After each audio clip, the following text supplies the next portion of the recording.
everyone to our Planning and Zoning Commission meeting of March 25th. Welcome, everyone. Might as well go ahead and get started with our approval of minutes from our previous meeting. If you've had time to review, notes made, if there's any changes or amendments that you would like to see happen or suggest, or would welcome the motion for approval, please. Make a motion to approve the minutes in February's meeting. Thank you. Second. Go ahead and roll call it. Megan, please. Trevor Brantz. Aye. Adam Brown. Aye. Alexi Pavlov. Kylie Goldberg. Chad Dickinson. Aye. Steve Renfro. Aye. Susan Daniel. Jeff Garrison. Aye. And Lacey Cole. Aye. Thank you very much. Okay, we have no scheduled visitors or guests this evening, or an unfinished business either. So we'll move directly into our new business. Letter A, first up on the agenda is a zoning amendment 24-0002. Property owner is MLM Enterprises LLC. Property location 1601 North State Highway NN. Existing zoning is C2 General Commercial District. Requested zoning is GMU General Mixed Use District. Mr. Smith. Yes, and just to clarify for the commission, as we get started, this item on the agenda and the following item are related to the same. There are two applications on the agenda because there's two separate parcels. So for the most part, everything is the same from these two applications. The request is to rezone the existing parcel from C3 General Commercial to GMU General Mixed Use. The property is currently vacant at this time. There is a transportation overlay district that does affect this property at the time of development along the highway NN corridor. The property can be serviced and it currently has water and sewer service near the property boundaries. Any additional development or extension of those would be the responsibility of the developer. There's also a discussion in the staff report you'll see that talks about firefighting services. Once we have a better handle on what the fire or the water requirements will be if development is pursued, then we can better address that. But there is capacity to service this property. Surrounding zoning to the north is agriculture in the county. To the east, you'll see some commercial and residential in the city and agriculture in the county as well. To the south is the mobile home district that was an older retired zoning district that we have in place. And then to the west is owned commercial as well. The comprehensive plan did recommend the future land use as commercial based on the existing zoning. In evaluating this request for rezoning, it does conform to the comprehensive plan and the surrounding zoning district for future development. Based on the staff report and findings, it was determined that all requirements have been met for the approval of the zoning application. The applicant is here in the audience and include additional information for the zoning request. Thank you, Cameron. And speaking of that, is there someone, either the applicant or a representative of such, want to speak to the commission towards this application? If you would, submit your name and address, please, for record. My name's Eric Peel, 25 East Philadelphia Street, Unit 10, York, Pennsylvania. Chris Jackson, owner of Sharpline, address is 1243 Whitewood Way, Westchester, Pennsylvania.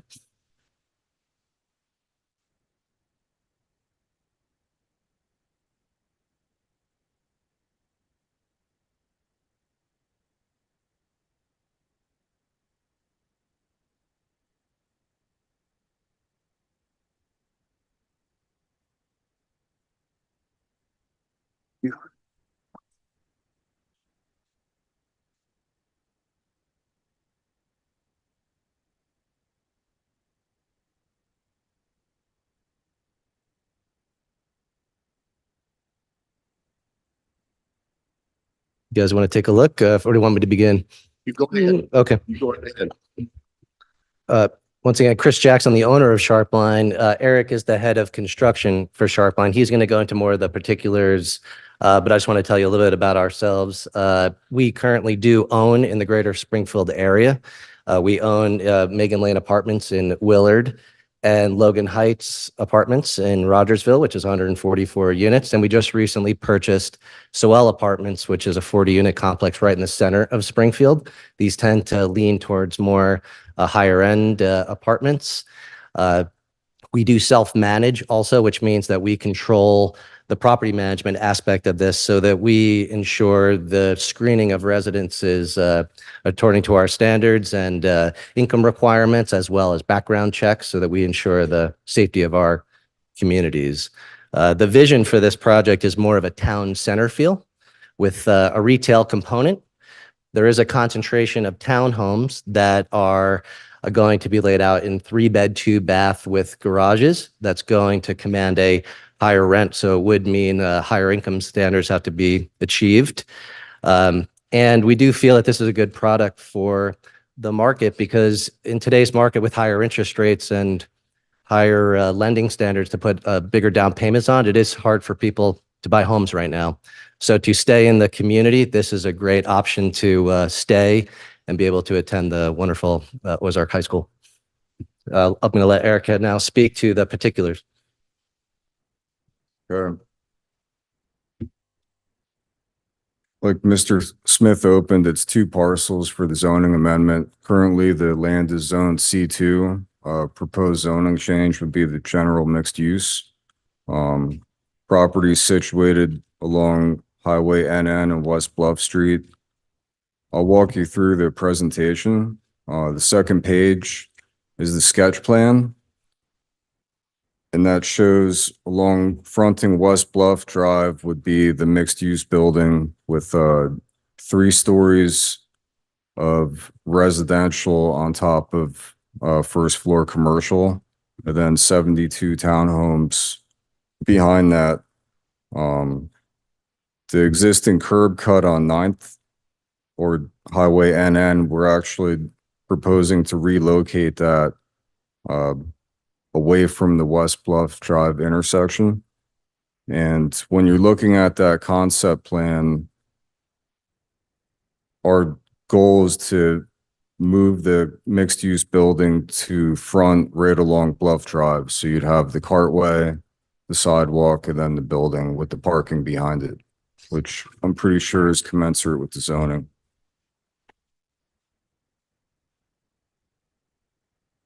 Then part of that design too is having walking trails, green space, landscape buffering.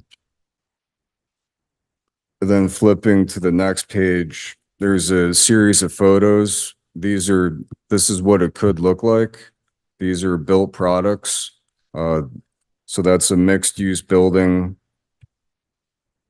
In the front of the photograph, that's what we're envisioning to front Bluff Street. And then the townhomes behind that. Next photo is another representation of a mixed-use building with townhomes behind it, general mixed-use developments. Third photo, again, another variation of that same concept. First floor commercial with residential above it. Photo after that is the townhome concept that we're envisioning. 3-bedroom, 2.5-bath garage units. And then after that is a traffic study. So just starting from the top, working down, the proposed improvements would be 8,400 square feet of commercial, 48 apartments and 72 townhomes. According to the Institute of Traffic Engineers, the parking demand would be 3.96 spaces per 1,000 square feet of commercial. So that works out to about 33 parking spaces for the commercial use. And the ITE has different subgroups of land uses. This one would be 221. It's low to mid-rise suburban residential. And that would be 1.23 spaces per dwelling unit. So total recommended parking according to the Institute of Traffic Engineers, is 181 spaces. We're proposing 204 spaces. Below that is the vehicle trip generation per dwelling unit. So average rate for a weekday is 5.44 vehicle trips. And then they boil it down into peak demand. So you'd have a peak demand between the hours of 7 a.m. and 9 a.m. and also 4 p.m. to 6 p.m. So these numbers here represent the variable for those equations. 0.36 would be the vehicle trips in the morning. 0.44 would be vehicle trips in the afternoon. So table 1 is the trip generation data. So essentially, this has the directional splits of an average weekday would be 50% in, 50% out. During the peak hour in the morning, it would be 26% entering, 74% exiting. And then the inverse of that for the peak hour in the afternoon, more people coming home than leaving. Table 2 shows the trip generation summary.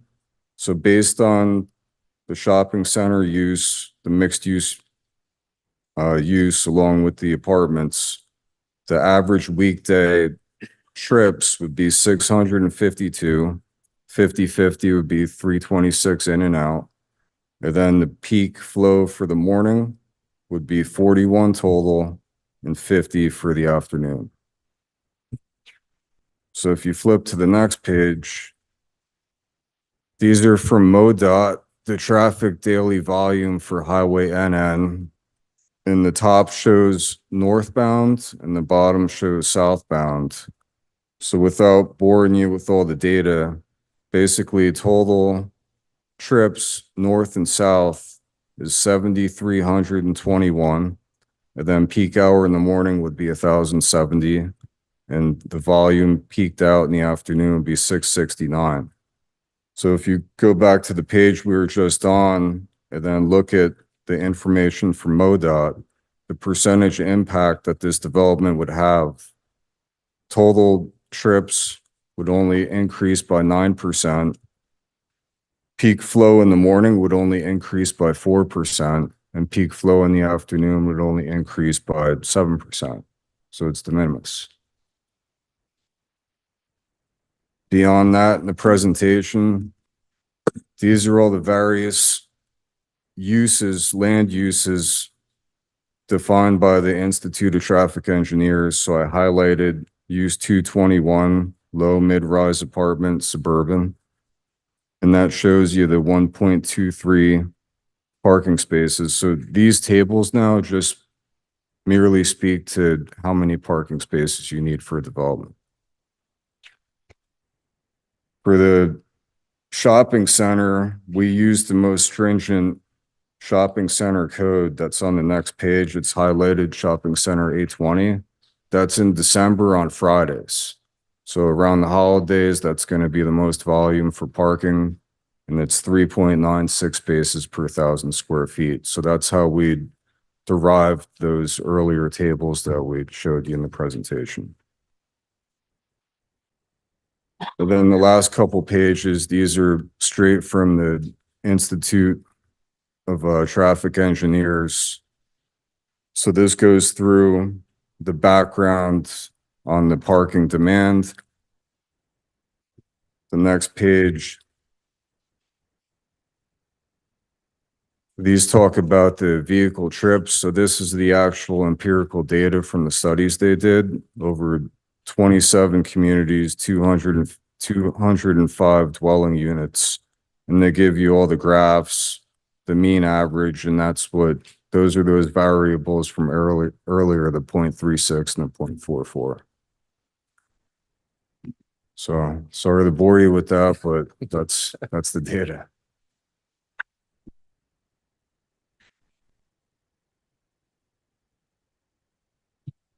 Anything else you want to offer, or we'll just, if not, we'll call you back up for questions if necessary. Sure. Okay. Thank you.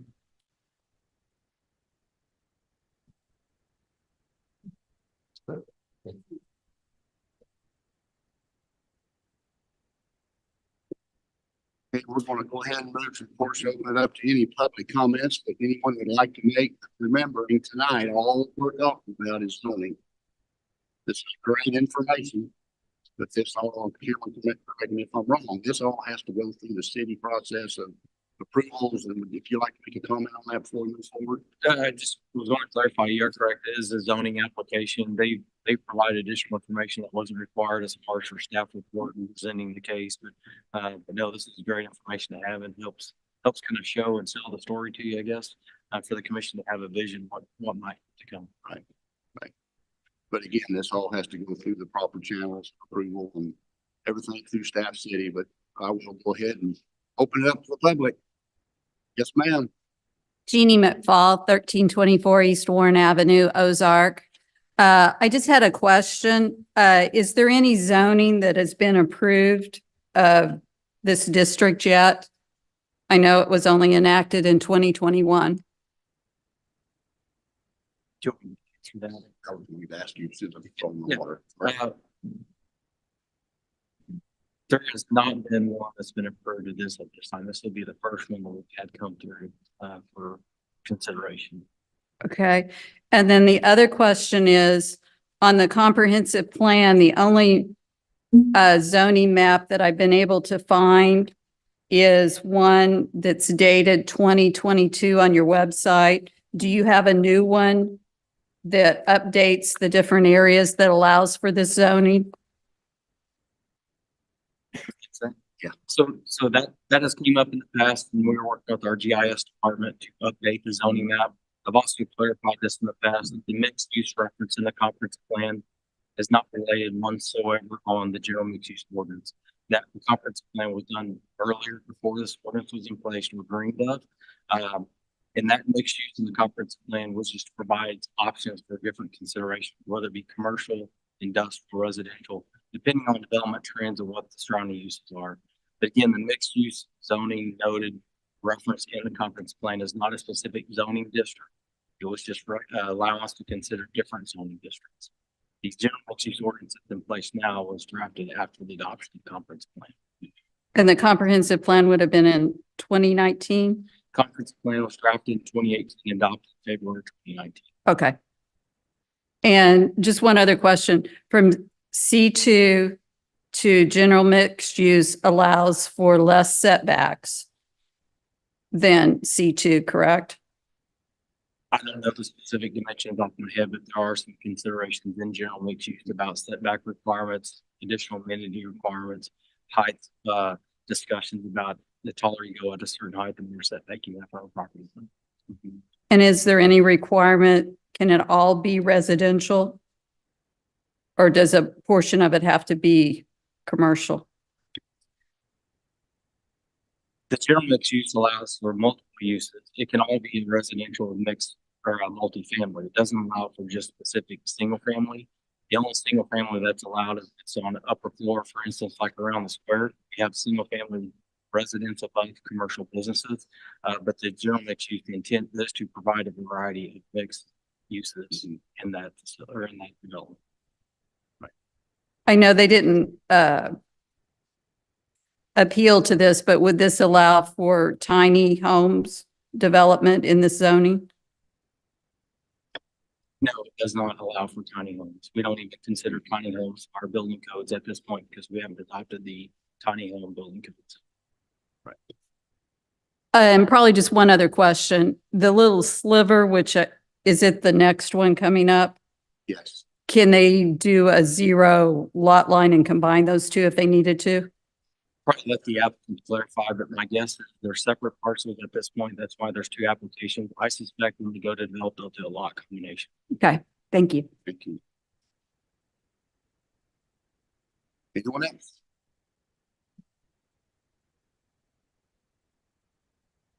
Hate standing here in more than anybody else, I think. My name's Hold on Wesley. just a minute. Is that mic on? I don't see a, Hello. okay, sorry, I Hear didn't me? see the light. Go ahead. My name's Wesley Coos. I live at 1805 Cumberland Drive in Ozark, right above the high school. I have experience with traffic in that area. And I don't, promises made and promises kept, what these guys are saying as far as zoning or the traffic is concerned. I can tell you every morning when I go to work, I'm stuck in traffic at NN where Come and Go is. Or if I take the other route around the school, I'm still stuck in traffic. So what is that going to do for the people that paid good money to buy houses up here? Okay, I'm not for it. And I want everybody to know about it. Thank you.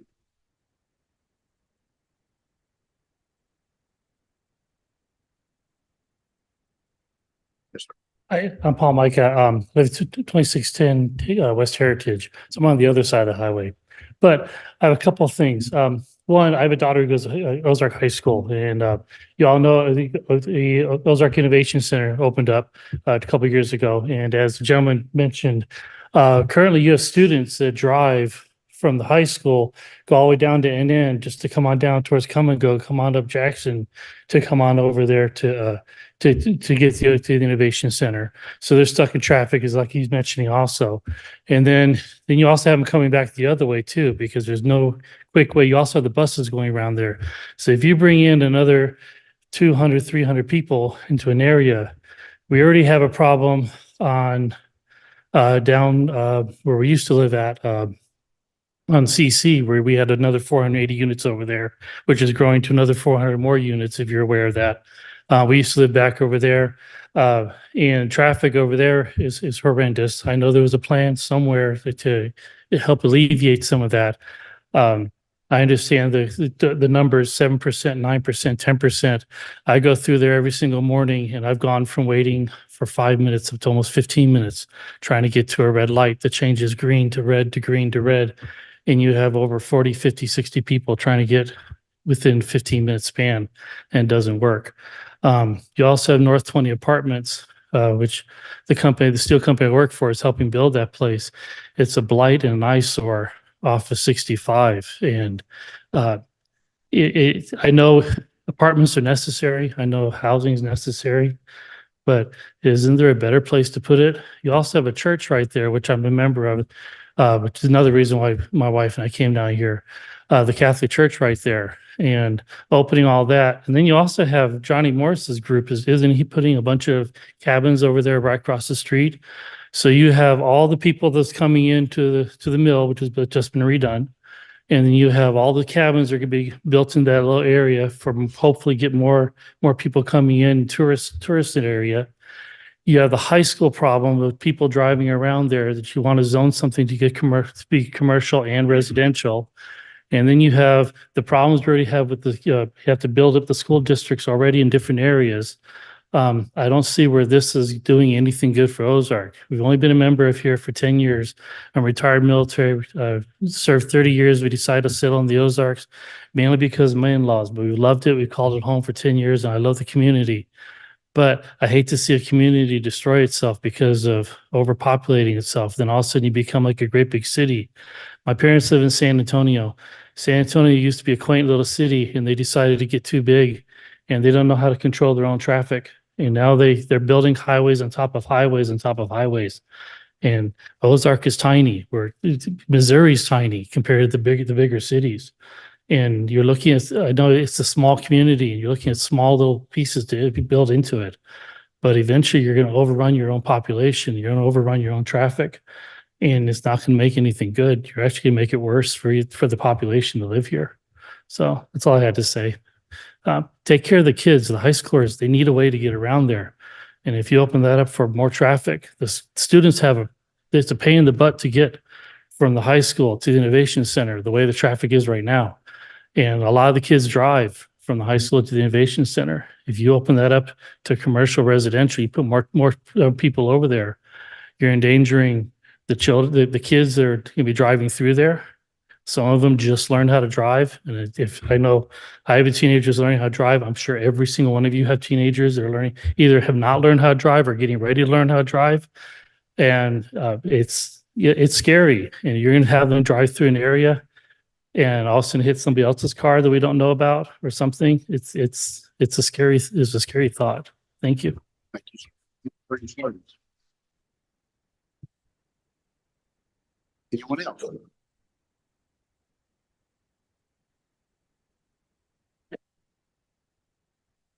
My name is April Micah, Paul's my husband, and we live on Heritage Drive over by OTC.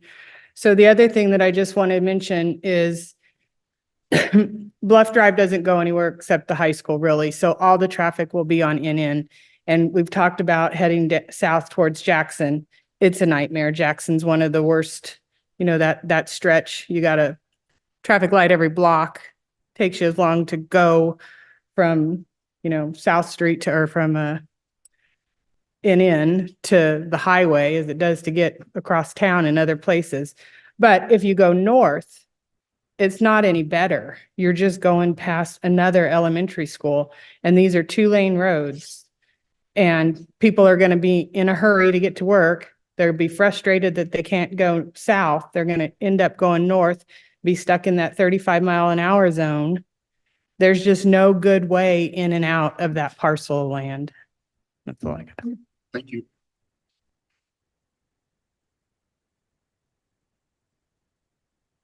Anyone else? Going once? Okay, I see no movement, so we'll go ahead and close our public portion of this and open it up to the commission for questions or comments. If you have a question or comment, stop your Did they need to give their formal address rather than just saying a little heritage? I I didn't know, that I'm just for you know that. the couple, thank you for your service. So I know we got you in Cumberland, but they just said they live on Heritage Drive, but did we need their formal specific address? I wasn't sure thing. Okay, so I just, Okay, and remembering to the commission, we're looking at the zoning request on the amendment at this time. Any approvals or reactions by the city on traffic or sewer or water runoff, water would be determined at a later time as the staff would go through the documents that were not really officially submitted, it's given to us for our reading pleasure this evening. So I'll open it up to the commission. Question for staff. With the general mixed use, that would allow for both multifamily and single family, correct? You mentioned earlier. It does allow for both multifamily and single family, but in this case, they're asking for multifamily. Well, I guess they're not asking, but based on the plan, multifamily commercial. But yes, general mixed use ordinance does allow for a blend of all of those. Okay, and I'm not familiar with anywhere else besides downtown, but is there anywhere else where, or in Ozark in the ordinance, it's townhomes, which are typically for sale, not for rent? Is there any distinction between multifamily when it comes to like multifamily building versus multifamily units that are sold? Like an apartment complex versus a townhome. Do you have anything that differentiates that? No, those are all based on traditional zoning, which would be either R3 for townhomes or R4 for apartments. So this is a fairly new ordinance that allows for those in there. And just to clarify, in the downtown area, a lot of those properties are zoned C4, which is the commercial zoning that does allow for residential, single family, and multifamily. Sure, but not necessarily all of those in one parcel. Right. Except for around the square, you see that. Right. And a lot of office where they can choose to do just a single family house, multifamily house, or commercial. And according to because we're not looking at it, we have the general mixed use. C2 with currently in, is there any parking or building size requirements of C2? Not necessarily on building size, but based on the specific use, our parking ordinances, they made reference to parking criteria based on the MoDOT or possibly AASHTO, but we do have zoning ordinances that will have to run through calculations to confirm that they're meeting minimum parking. Sure. But I guess I'm asking because difference between C2 and the general mixed use as far as parking and traffic, I wouldn't see that a disparity between the two. Yeah, no, so when we look at a general mixed use, we'll look at the parking requirement for the townhome component, parking requirement for the retail component. Right. But traffic, that's just going to be based on kind of the chart they provide in the traffic engineers in middle. They'll get a calculation for the number of units for residential, Right. the number of square footage for commercial. And But as far as, you know, the lot of size it is, if it's commercial, it's gonna be allowed a certain number of cars, number of parking. If it's gonna be general mixed use, it'll be the same thing. It's not like a lot will get magically bigger or smaller if, you know, for parking. It's, you know, Anyone else? Yes, sir. Jim. Got a question and then maybe a couple comments. First, questions for staff. I participated in those corridor studies that the city had a month or so ago. And I guess, and I can't remember, but how does this fit or correlate with that corridor study as far as switching possibly from the C2 to the mixed use? at this time, the study is still in the works. We did get a set of deliverables of draft documents last week. But nothing's been determined. So at this time, the corridor study will have a relevance to this. However, those corridors are being looked at more geared toward a higher density residential and commercial uses along those corridors. Since there are state routes, highway routes that are meant to move a lot more traffic. But at this time, the base of its zoning request wouldn't have any bearing on the corridor study. Okay, just was curious. Thank you. And I'll just kind of build on what Adam said. I mean, I think the difference between a C2, you know, traffic generation to the general mixed use, I don't think there's a large difference in that the traffic being generated by either one of those. And I mean, the lot to the west, which is 2.5 times as large as the one we're discussing tonight, is already zoned C2, property across the street C2. So I think this is a commercial corridor that's going to develop, and we just need to do it in an appropriate manner. And I guess, and I know we're not evaluating this, and I think this is good information. One thing that jumps out at me in the 90 seconds I've had to look at it is the traffic analysis does a good job in analyzing the parking needs for both the shopping center and the residential use. But as far as trip generation numbers, it only speaks specifically to the apartments, and it uses the trip gen numbers from ITE for trip generation. There's no mention of the mixed use component. So at 8,400 square feet, will have to be, added in and included in the traffic impact analysis when that's completed at a later date. And then my last comment, if there are issues with traffic flow on NN and Jackson, I encourage you to reach out to MoDOT. They're both owned and controlled and maintained by the Missouri DOT. Maybe they can look at signal timing, make some adjustments to improve that traffic flow. I live off NN just north of here, so I understand the concerns. But if there's specific issues, you can contact them. 888 ask MoDOT. They'd be happy to come down to look at the signal operation. So with that, I mean, I think a switch from C2 to mixed use seems reasonable, and I plan to support it. Thank you, Chad. Anyone else?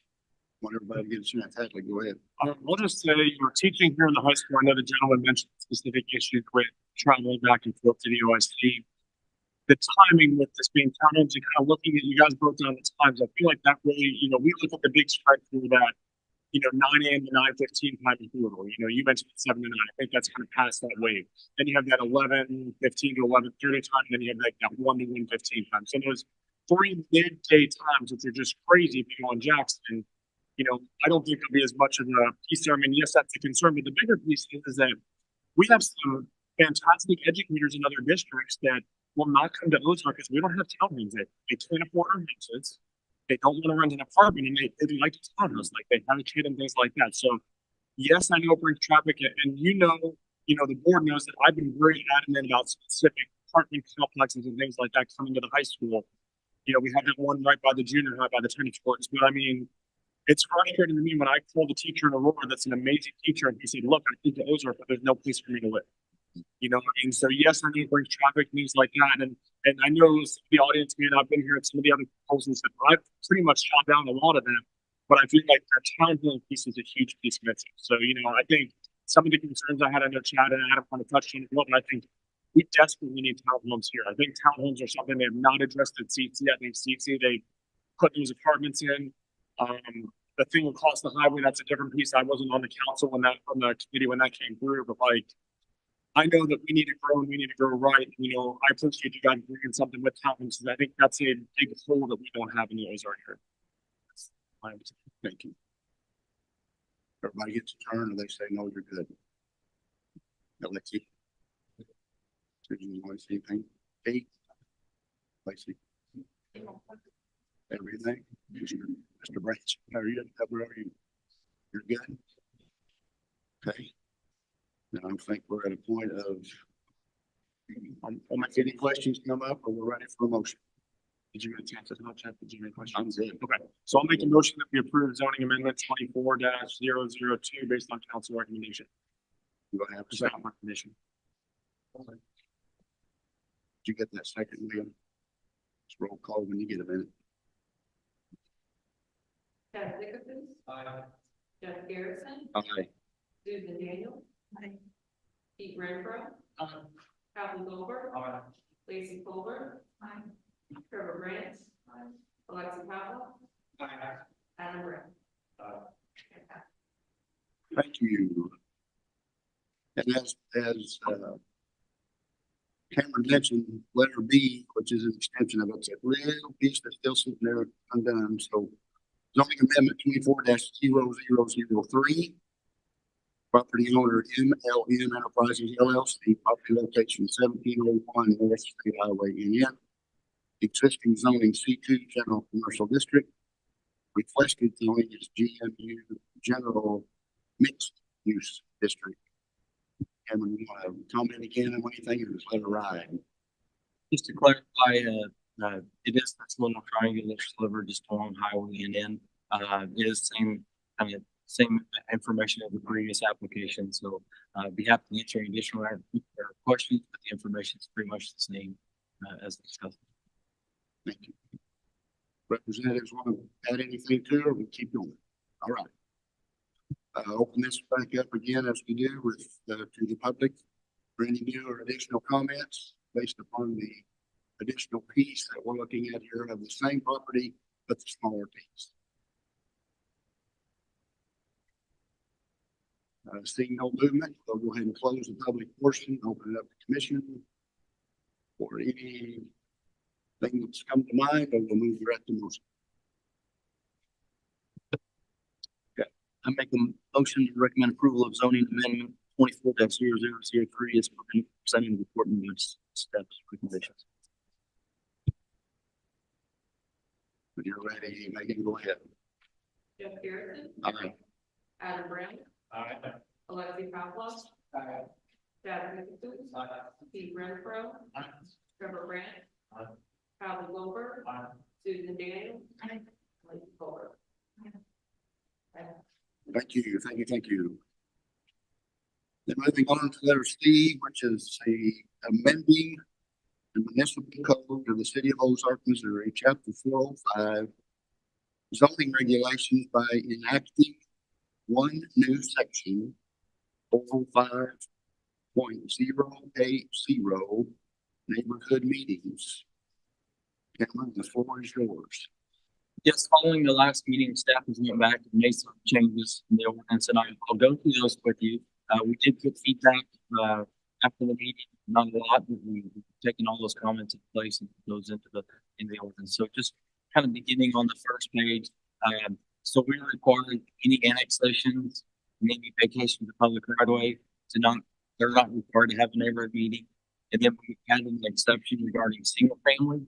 The neighborhood meeting is not required if the single family zoning application is less than 1 acre parcel. We consider those that way you don't have just a singular lot need to come through. And in case you've seen in the past where there's just they're annexing and zoning in the city to tap the sanitary sewer, it's already developed. Or we got some smaller lots downtown that has seen some rezoning applications in the past. Also, the 1 acre kind of set it up where administrative approval of minor subdivisions, we can split up to 3 lots administratively. Anything beyond that has to come through as a major subdivision. That 1 acre kind of captures where they never qualify for a major subdivision. So that's why we've added that exception in there to limit some of the single family applications. The intent is to capture, larger applications that'll be a subdivision process. And then moving on forward to the ordinance, that I believe is it in the ordinance. And then moving to the next sections, kind of the supporting documents. Again, we removed the annexation of vacation public right of way. There was discussions about the term negotiate. We removed that from the ordinance, and basically we just have clarified, gives the developer the opportunity to answer questions and respond to concerns from the neighborhood. We stricken out the language about attempt to resolve any issues. We didn't want to put that on the burden of the developer to try to get those resolved at that neighborhood meeting. The hope is they will resolve some of those. There may be some that still comes to the commission board. So we've updated that language. And then moving on forward, there was concerns that were brought up about the neighborhood meeting summary. Basically, we've stricken out some language that talks about the verbal comments and written comments. Basically, we're just asking the applicant to just list the items that were discussed. So that would create a dialogue at the public meetings, not necessarily the details of those discussions and the results, but maybe just some bullet point items. We discussed stormwater, we discussed traffic or intentions, things like that, and not having them being required to give a full dialogue. So reducing that document as well. Again, the revision remove annexations and the vacation public right of ways. Made reference to discussing kind of the intent of their application, and then answer any questions and not get into the negotiating component. I believe same revisions on the next supporting document. With that, we're happy to answer any questions. That highlights the changes from the last. Thank you, Jim. We'll go ahead and open it up to the public for comments. Floor is open. Whoever would like to speak to this request for ordinance adjustments. I have one clarification on the new form. Jeannie Metfall, 1324 East Warren Avenue. On the 1 acre or less, does that also pertain to conditional use permits if it's on 1 acre or less? Yeah, in that case, it would be a conditional use permit, so it would be required to have that. Yeah, they are not exempt as a conditional use permit. They're exempt only if they're requesting a zoning of single family. Those will be coming before the commission board for a conditional use permit. That was required in every meeting, regardless of what the property is by zoning. And I'm seeing here, I think we accidentally stricken CO on conditional use. So I had to fix that little scribbles here on that page and kind of got carried away. I know that when people have attended your meetings here, the two concerns they have is traffic and water retention a lot of times. This isn't even addressed in this because at the time that they're doing these neighborhood meetings, they're not required to have that. A good example would be the C2 that was annexed up on 65 and NN and Garten. That was just a vacant piece of land with no plan. So what is there to show somebody at a neighborhood meeting? If it's a developer that has a drawing, like these gentlemen had a presentation tonight, that makes sense to me to have a neighborhood meeting. But for somebody just to come in because it's their farmland, they want to annex it and sell it and get a zoning on it that would work for that use, that's very difficult to do a neighborhood meeting with a presentation.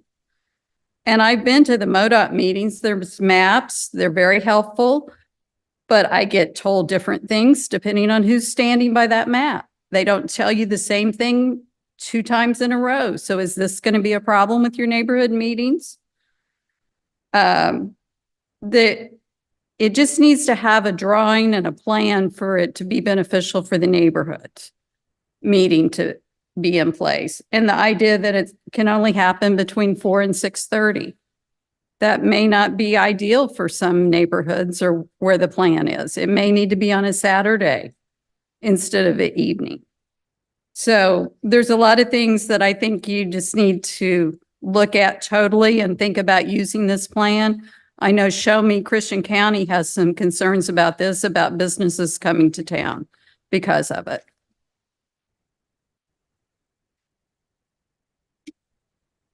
Anyone else?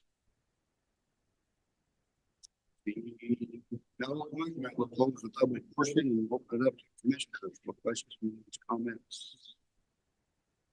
Remembering last meeting we tabled for adjustments and revisions. Am I saying that right, Kim? Yeah, it was tabled for us to make amendments and bring back to the commission. So we don't have to be afraid if it's what the majority of us feel we need to do. You don't want to turn that away, but open it up, comments and questions.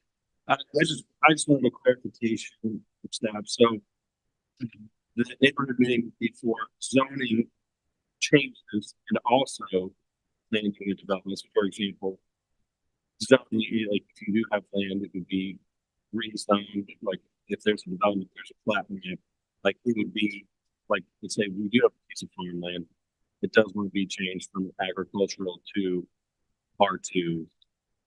That would be a meeting, and then there'll be another meeting for a zoning of the plat, like all the individual lots, like said development.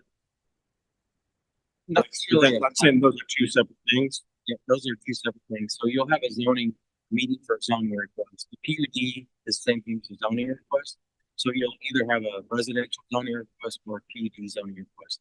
That doesn't mean that someone might want to zone the land to say residential to sell. Another applicant would come in with maybe a PUD. But a plat is not part of this requirement, nor do plats, and the reason they're excluded is because they don't require a public notification to bring a plat. These items that are on here is what's required to have a public mailing notification sent out to the neighboring property. Thanks for the clarification. Yes, sir. You're just waiting to hit that up. I guess without, I want to thank the staff for taking the time to look at our comments and incorporate them into the document you guys, and appreciate it. You know, I think this is a step in the right direction.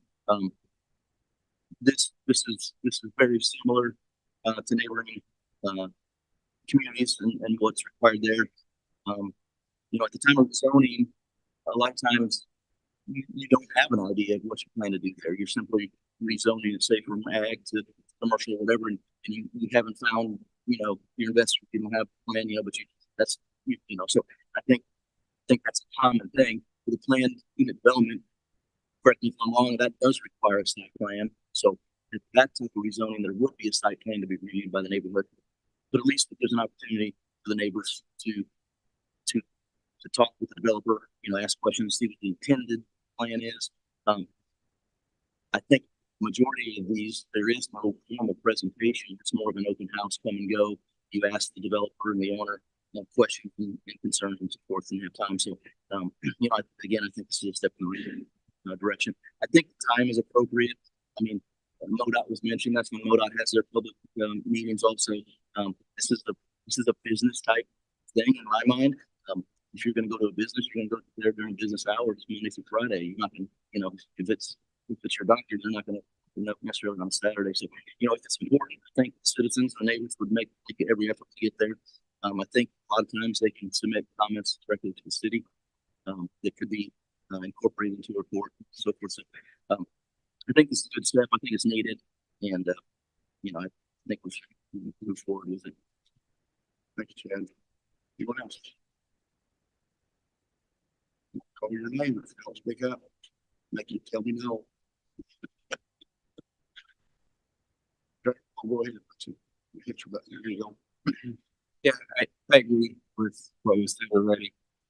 I think it also gives a chance for the neighbors and the developer to, even like if it's just zoning, to go through the differences and see, like even today it was brought up, like if traffic is concerned, what's the vehicle difference between the two zoning, what can be built, and so they can take that time to explain everything instead of a lot of people being confused here and asking what, well, is it going to be, you know, whatever, a gas station, and nobody really knows. But during those meetings, they can really go through and explain the difference between zoning. Well, in this one, you can only do this, this type of building, this zoning, you can go this. And so I think that will help the planning and zoning meetings to go through a little bit better. Thanks, sir. Starting the other end, Trevor, how about you? Anything, you're good? Lacey? Pete, how about you? You're good. I knew that. You're talking, go ahead. Yeah, I don't recall, I thought we talked about this, whether the 500-foot number was a good, if it was too large, if that should be adjusted to something that, you know, is it 180 or 185? Yeah, you're correct. We didn't talk about, but I'm going to take a clear direction. 185 is required by statute and it's in our ordinances. Right. We fall into 500, similar to the example we got from Springfield, where it captures a bigger audience than our normal location would. So that's why the 500 was proposed. Again, just to give a better opportunity for the neighbors to get a notification. Right. I'm not in this discussion on it, but I feel like I agree that we need to get, you know, people of concern, you know, involved.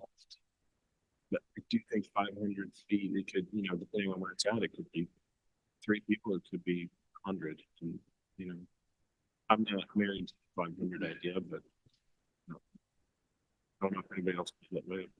I would make a motion, but I don't want to. I'm thinking of changing that number. But Thank you. Go ahead. I guess to comment, I'm supportive of something less than 500. My opinion is I think it should be at least a minimum of 300. You know, I would be open to if the commission wanted to make a motion with the requested revision. I'm not sure how we would word that, but I think we need at least 300 feet. I think we need to get a good.